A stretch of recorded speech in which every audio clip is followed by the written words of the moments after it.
Newsroom Africa reporter Ngobile Madlala is in Botswana, where the mass funeral is currently taking place in Molepolole village, and she joins us now. Ngobile, once again, you are on the ground where the MEC is expected to also be among the dignitaries in attendance. Would you just take us through what is happening right now? Well, Masichaba, the singing is currently taking place, as you can see there. Those are some of the singers from the church, of course, just saying their goodbye to the families and the members of the families that have passed away. We know that they are comforting the families, and we have seen one or two family members just going across the coffins and just sort of looking and checking in terms of their loved one and just sort of showing their last respect. As you can see there, some of the family members still just looking for their loved ones and ensuring that they are put in the right place. And if you remember, we had the family that we spoke to, and that lady we spoke about stands right in front of us at this point. If you can see, she is the mother, of course, of 5 people, and she's one of the people that are here today that will be laid to rest. Their bodies will be laid to rest today, and you will remember the family explaining to us that she was one of the 8 identifiable. You can understand and appreciate just how difficult it has been for the families since the beginning and since the crash had occurred.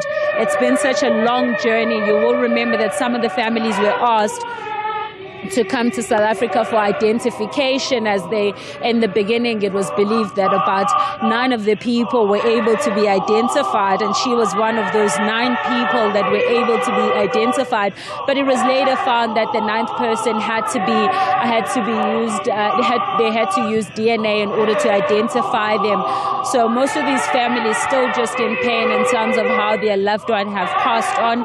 The son that we spoke to of this lady, and he explained to us just how difficult it is, talking about the fact that it was such an exciting trip that she was going to take. In fact, the mother and the father go to the same church, the ZCC church, just the different areas in terms of ZCC churches. She went to St. Agnes and the father went to ZCC. And so the families at this very point just still checking, I suppose, Masichaba, that everything is going according to plan. We know that the MEC is currently here, and the MEC is now representing South Africa as part of the people that have come to ensure that the people that had passed away in the country go to their final place. We are expecting that the program goes underway at about 8 o'clock. For now, they are starting with the national anthem, and they are going to build up from there. We're expecting as well that they are going to be burying at the same place. Unfortunately, we understand that the driver who was driving the bus won't be buried at the very same place as everybody else. Also, interestingly, some of the forensics team that was working and ensuring that we get to this final point are also here, Masichaba, to also show their respect. The doctor that was leading that forensics team is also here alongside the MEC of Health in Limpopo, who is representing South Africa. You will remember that from Botswana also, they had spoken about the importance of the interaction between South Africa and Botswana, and how well it has gone and how it has assisted them in ensuring that they come to this point. And again, I want to show you now some of the ZCC members that are here. These are some of the leadership within the church in the St. Agnes Church. They are also part of this, of course, funeral that is taking place at this very point, also showing their respects. They were here yesterday, so some of those some of the leading members in the ZCC church, as you can see them there, here to ensure that they show their respect.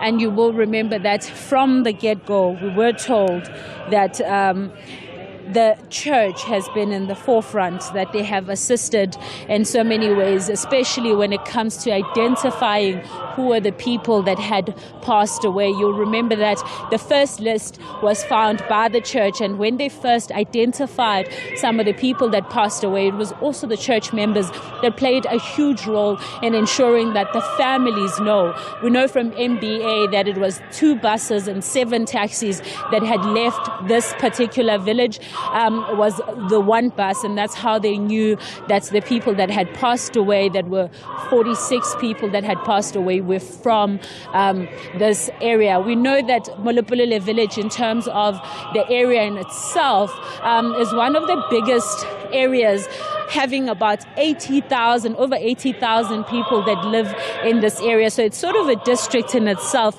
And we know that a lot of leadership also in the government comes from this area. So it's quite a big loss for this community. And already they were telling us that there's quite a lot that's happening in the community. They've lost quite a number of people. There's disappearing people disappearing in the area. And this now becoming the very first ever in this country that they have seen so much death in one area, and the very first mass funeral that is currently taking place. So this is the very first for the village, but not for the country, but the very first and the largest of its kind in the country. So of course that process just taking place.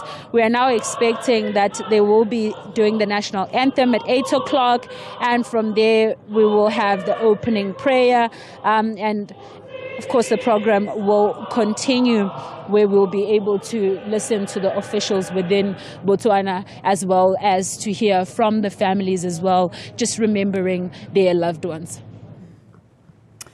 Thank you very much. That is the Newsroom Africa reporter, Ngobile Madlala, just bringing us an update on the mass funeral taking place there in Botswana.